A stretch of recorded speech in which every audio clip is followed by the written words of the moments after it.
नमस्कार। योग साधना में आप सबका स्वागत है। आज हम चर्चा करेंगे योग के विघ्न बाधाएं, योग के बाधक तत्व। मीन्स योग में हमें क्या क्या समस्याएं आ सकते हैं, कैसे हम योग करें कि योग में सफलता पाएं, इस बिंदु पर आज चर्चा करेंगे। तो योग के बाधक तत्व के बारे में महर्षि पतंजलि अपने योग दर्शन में 9 विषयों पर वर्णन किए हैं और हठ प्रदीपिका में 6 विषयों पर मुख्य रूप से वर्णन किया गया है। हालांकि इस 9 विषयों के बाद भी 5 विषय और बताए हैं जो योग के बाधक तत्व हैं, लेकिन हम मुख्य रूप से इस 9 बिंदु पर और इस 6 बिंदु पर चर्चा करेंगे।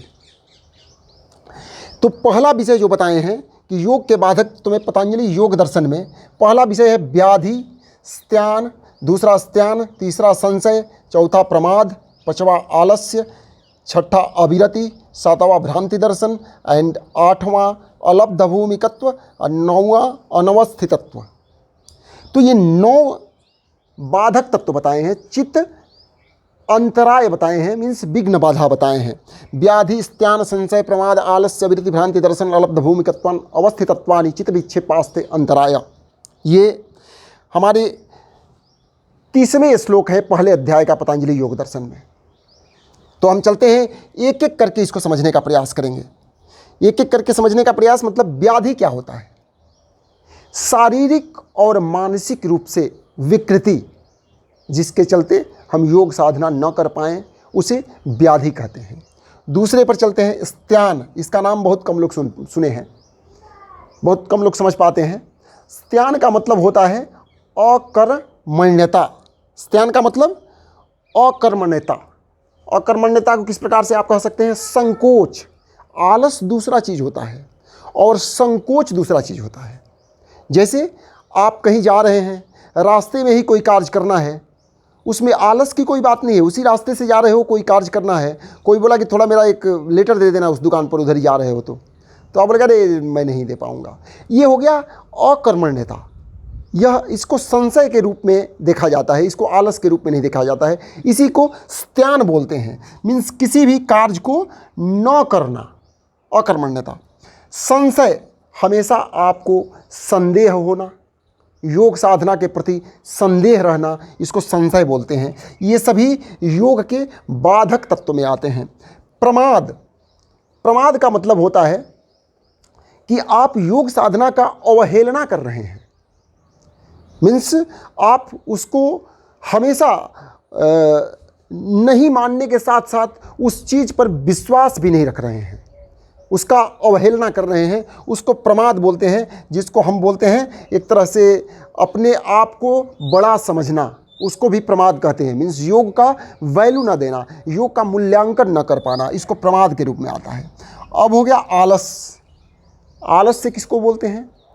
आलस्य बोलते हैं तामसिक भावनाओं, तामसिक प्रवृत्ति होने के चलते शरीर से योग साधना न कर पाना, उसको आलस बोलते हैं। आलस वो होता है जैसे आप जो भोजन कर रहे हैं या किसी कारण पर बस शरीर में शिथिलता आ जा रही है, मीन्स शरीर से कोई कार्य करने में आप अक्षम हो गए, उसे आलस कहते हैं। आलस। अविरति, विषयों में आसक्ति के चलते वैराग्य भाव का न आना।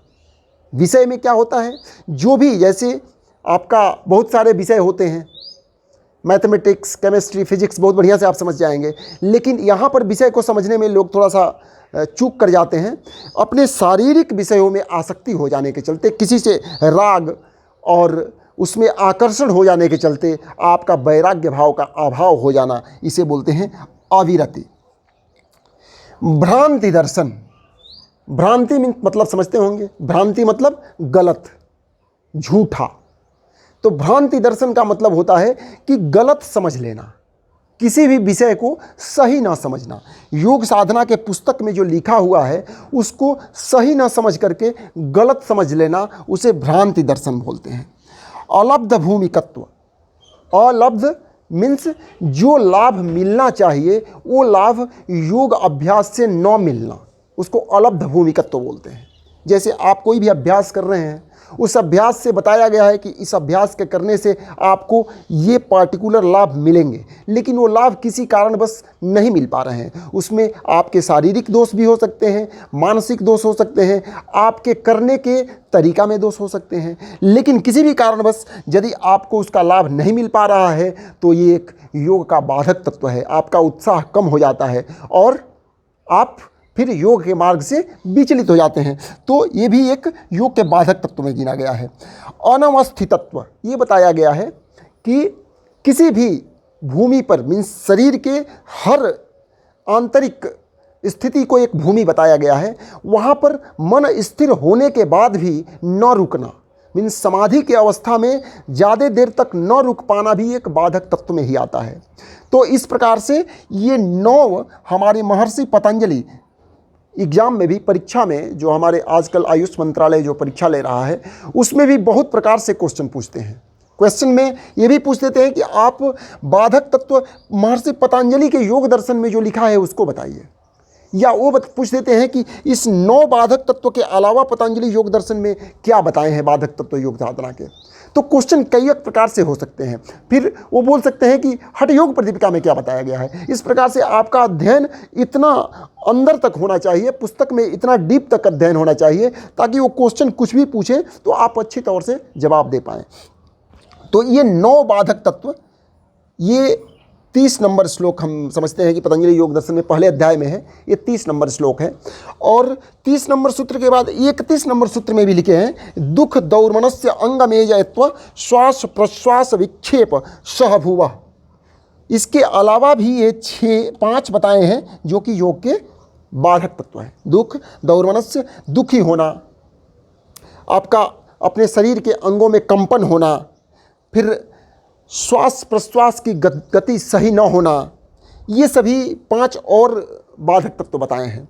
उसके बाद हठ प्रदीपिका में यदि हम चलते हैं तो हठ प्रदीपिका में योग के बाधक तत्व 6 बताए गए हैं। वो बताए गए कि अत्याहार प्रयासश्च प्रजल्पो नियमाग्रह जनसंघश्च लौल्यम च खड्वीर योग विनश्यति। मीन्स पहला बताए हैं अत्याहार, ज़्यादा भोजन करना, ज़्यादा भोजन मीन्स ज़्यादा यदि आप भोजन कर रहे हैं, ये भी योग के बाधक तत्व में है। ठीक है। अत्याहार प्रयासश्च, अधिक श्रम करना, ये सब वर्जित है योग साधना में। कुछ लोगों की ऐसी भावनाएं रहती है कि एक दिन में ही हमें सीख जाना है। कोई भी आसन कर रहे हैं तो इतना प्रयासरत हो जाते हैं कि उससे हानि होने लगती है। इसलिए मुख्य रूप से बिल्कुल बोल दिया गया है कि अधिक श्रम नहीं करना है। अधिक श्रम बिल्कुल वर्जित है, अधिक श्रम वर्जित है योग साधना में, ये बाधक तत्व में आता है। तो अत्याहार प्रयासश्च प्रजल्पो, प्रजल्प मीन्स अधिक बोलना, ज़्यादा बोलना भी योग के बाधक तत्व में आता है। जितनी आवश्यकता है उतना ही बोलें। नियमाग्रह, किसी नियम के प्रति हठी होना। कुछ लोगों के ऐसे नियम होते हैं कि हम एक बार ही खाना खाते हैं, हम खाना नहीं खाते हैं, हम उपवास रहते हैं, हम 3 बजे सुबह ही स्नान कर लेते हैं, हम ठंडा पानी से ही स्नान कर लेते हैं। ऐसा योग में बिल्कुल वर्जित है। योग में आपके शरीर के प्रकृति के अनुसार ही चलना है। यदि शरीर की स्थिति ऐसा नहीं है तो आप स्नान न करें। शरीर की स्थिति नहीं आपको सहूलियत दे रही है, शरीर आपको सपोर्ट नहीं कर रहा है, तो आप उपवास न रहें। तो योग साधना में शरीर के स्थिति देख करके ही कार्य करना है, न कि नियम के प्रति हठी होना है। जनसंघ, देखिए ये बहुत ही मुख्य चीज़ है। जनसंघ, जनसंघ मीन्स जो लोग योग साधना से विमुख हैं, जो इस बातों को नहीं समझ पा रहे हैं, उनसे मेल जोल को वर्जित किया गया है। हालांकि इस प्रकार से लिखा नहीं है, लेकिन मैं और पुस्तकों से जो अध्ययन किया हूँ उसमें इस बात का वर्णन किया गया है कि उन व्यक्तियों से न मिले जो लोग इस चीज़ को नहीं समझ पा रहे हैं या समझने का प्रयत्न नहीं कर रहे हैं। यदि आप समझाने का भी प्रयास करें और वो नहीं समझ पा रहे हैं, उन व्यक्तियों से मिलना जुलना कम कर दें। जनसंघ, इसमें तो बिल्कुल लिख दिया गया है कि ज़्यादा लोगों से मिलना जुलना योग के बाधक तत्व में आता है। लौल्यम, लौल्यम मतलब होता है किसी चीज़ पर स्थिर न होना। हमेशा डुअलिटी में रहना, दोलमाल करना, ये लॉल्लम है, मीन्स कभी सोचना कि करें या न करें, ये सब स्थिति यदि आपके अंदर है तो ये सभी योग के बाधक तत्व में आता है। तो ये रहा योग अंतराय या योग का बाधक तत्व। प्रश्न दो प्रकार से हो जाते हैं। कभी कभी प्रश्न पूछे जाते हैं योग अंतराय क्या है, क्योंकि महर्षि पतंजलि योग दर्शन में योग अंतराय बोला गया है। अंतराय मतलब विघ्न, बाधा होता है। अंतराय को ही विघ्न कहते हैं, बाधा कहते हैं।